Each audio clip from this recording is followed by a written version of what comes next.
Il n'y aura pas d'alliance ni d'association avec les partis d'extrême droite. Je suis sur cette ligne qui a toujours été celle de ma famille politique. Pas d'alliance, pas de compromission. Le RN appartient à l'arc républicain, ce que n'est pas LFI. Moi, je vais vous dire, je suis président des Républicains, je souhaite qu'il y ait un candidat LR au présidentiel. On a une proposition, un projet, une vision différente des autres partis. Les vraies voix Sud Radio. Et la question du soir, le Rassemblement national a-t-il réussi à faire tomber les tabous d'alliance des droites, Philippe? Et oui, pour le moment, vous dites oui à 56%. Vous voulez réagir? On attend vos appels au 0826 300 300. C'est une droite qui s'ouvre, visiblement, mon cher Joseph Touvenel. Mais on ne comprend pas pourquoi. Du côté de la gauche, ils auraient le droit de s'allier avec les communistes. Je rappelle que les communistes, c'est quelques centaines de millions de morts quand même. On a un peu oublié ça. C'est pas rien. Je parle même pas des LFI. Et puis du côté de la droite, ils n'auraient pas le droit de faire des alliances. Voilà, et du coup, la réaction, c'est la réaction majoritaire des Français qui disent, bah oui, pourquoi pas, parce que le RN d'aujourd'hui n'est plus le Front National d'hier. Les choses évoluent, les amis, bah voilà, c'est comme ça. Christian est avec nous au 0826 300 300. Bonsoir Christian. Bonsoir. Vous nous appelez de Anglette. Vous avez bien de la chance d'habiter Anglette. Le Pays Basque. Tellement beau. On avait qu'un petit 24 aujourd'hui, c'était pas terrible. Oh, ça va, ça va, c'est pas la peine. Voilà. Ça c'est de la provocation. Nous, on a 32, donc ça va.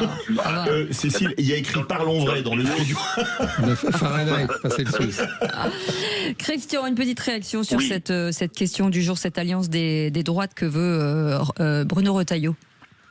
Eh ben enfin, la droite devient intelligente en fait. Tant mieux. D'accord. Oui, je suis bien content qu'il peut y avoir une alliance avec le RN, parce que enfin, il y a des gens qui s'intéressent à ce qu'est capable de faire aujourd'hui ces gens-là, et qu'on puisse enfin terminer avec tout ce qu'on vit aujourd'hui. Il va falloir reprendre comme il faut toute notre France. Moi, je suis vraiment tout à fait en espérant qu'il n'y ait pas des petits coups de serpette qui vont se balader par-ci par-là, en espérant pas emmener le RN dans quelque chose qui serait pas bon pour eux. Mais moi, je suis très très content que les gens enfin réfléchissent. Il faut casser tous ces tabous. Il faut arriver maintenant à ce que les gens aient vraiment un soutien par les politiciens, mais un soutien, pas j'encaisse et on verra après. Donc, j'espère franchement qu'aujourd'hui, on puisse avoir des gens intelligents.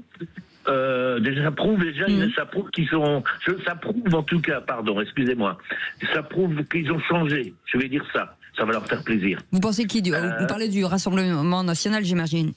Non, pas spécialement, non, de la droite. De la droite, ok, très bien. Oui, parce que si vous voulez, pendant des années, vous le savez comme moi, le RN était mis de côté, vous savez qu'est-ce qu'on a pu les déglinguer avant les élections. Bon, ça continuera un petit peu, c'est obligatoire, mais que la droite, aujourd'hui, s'allier avec éventuellement le RN, enfin tout ce qui peut être progrès dans ce qui existe aujourd'hui. Il faut juste se rappeler que la droite a quand même gouverner, hein, d'accord? Et ça n'a pas toujours été des résultats excellents, n'est-ce pas? Alors aujourd'hui, on a des gens comme le RN qu'on n'a jamais essayé. C'est ce que les Français disent aujourd'hui. Hein. Eh ben, le changement, c'est avec eux.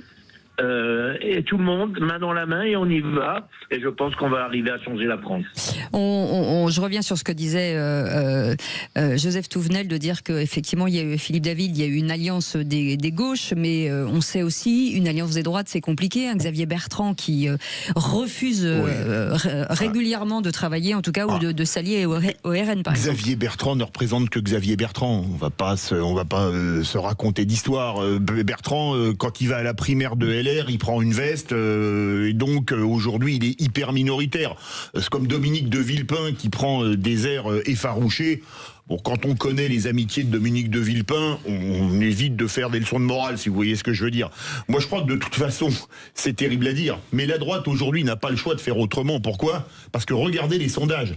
Retailleau est à peu près à entre 8 et 10%.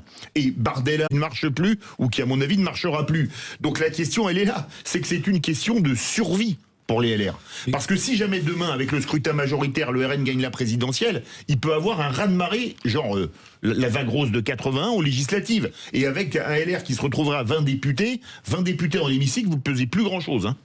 Nicolas Sarkozy se dit contre un front républicain anti-RN. Oui, je crois effectivement. La question est passionnante. Est-ce que le RN a réussi à construire l'alliance des droites? Et je suis pas sûr que ce soit le RN qui ait réussi quoi que ce soit, même s'il y a eu une entreprise de dédiabolisation effectivement menée depuis longue date par Marine Le Pen. Maintenant, je crois que c'est plutôt tout ce qui se passe autour qui va dans le sens d'une alliance des droites. Effectivement, la parole de Nicolas Sarkozy, qui reste là pour le coup une parole forte pour les personnes de droite dans ce pays. C'est vrai que quand ils disent que vous venez d'évoquer Cécile de Ménébus, ça a un effet très très fort.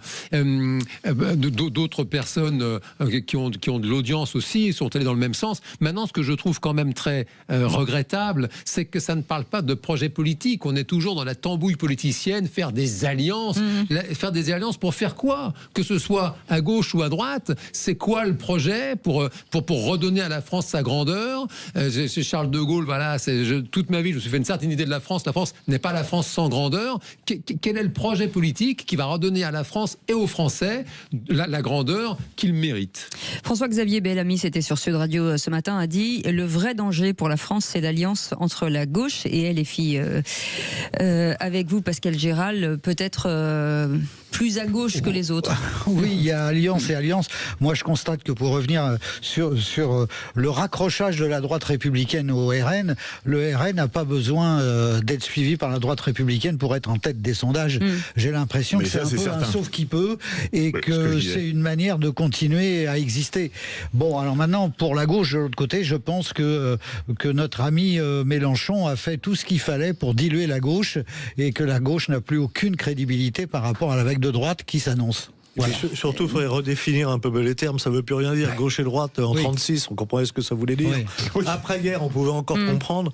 Aujourd'hui, il y a des grands secteurs. Est-ce qu'on veut plus d'impôts, moins d'impôts? C'est-à-dire moins d'impôts, ça veut dire des économies. Oui, lesquelles? On va me dire ça, c'est de droite. Est-ce qu'on veut moins d'immigration ou plus d'immigration? Et là, on va dire c'est quoi? C'est de droite aussi.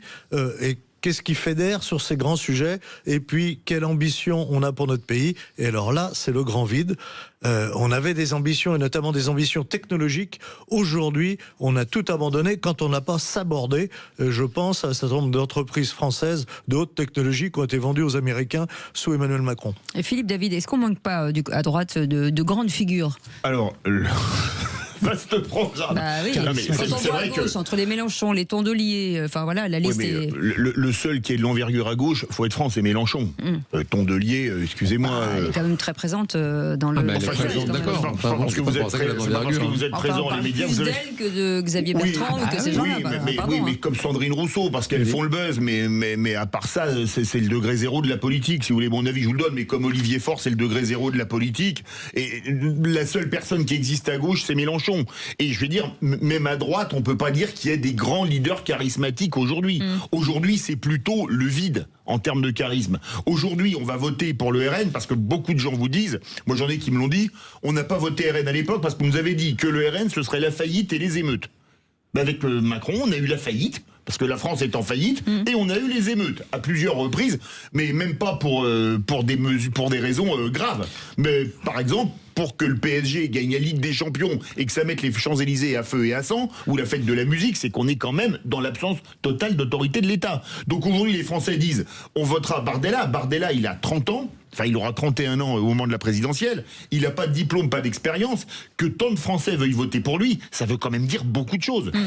Effectivement, on n'a pas de grande figure qui se détache. Ah mais non, mais il n'y a aucune grande figure. Mais ce que voient les Français, c'est ceux qui leur parlent du réel et ceux qui fantasment en leur disant ce que vous voyez n'existe pas. Voilà. Et dans ces cas-là, les Français disent bon, il y en a marre. Regardez tous les sondages sur les grands sujets. Il y a en gros 80% qui se prononcent pour moins d'immigration, plus de sécurité. Et c'est 20-25% de l'autre côté. C'est-à-dire que les 20-25%, c'est ceux qui nous disent non mais le réel n'existe pas. Vous n'avez pas de problème dans les transports, les femmes. Arrêtez, le soir vous pouvez sortir. Et donc ça, les Français en ont assez et vont voter pour ceux qui leur décrivent le réel. Est-ce qu'un Sébastien Lecornu peut sortir son épingle du jeu? Est-ce qu'il serait éventuellement présidentiable pour 2027? De toute façon, ils vont tous se bousculer au portillon, ça c'est sûr. Parce que là, il est en train plus ou moins de dénouer quelque chose. C'est un fait, oui, que quand même, pour pour le moment, il réussit quand même à survivre dans cette situation extrêmement difficile.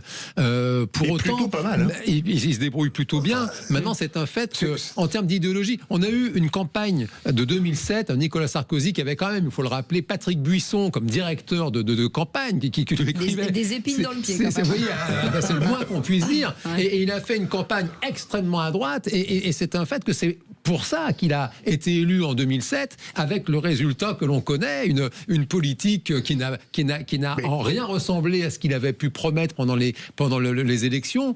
Et c'est un fait que Sébastien Lecornu, ou qui que ce soit, ou même un Gabriel Attal très jeune, ou un Jordan Bardella, ou qui que ce soit, c'est la question de savoir quel projet ces gens-là vont porter, et surtout, seront-ils en capacité de le mettre en œuvre, sachant que, effectivement, pour revenir sur le cas Jean-Luc Mélenchon, là, ce qui fait froid dans le dos, c'est que s'il mettait vraiment en œuvre l'idéologie de ses mentors politiques, c'est vrai que c'est effrayant. Là. Mais schématiquement, Bardella 2027 veut faire le remake de Sarkozy 2007.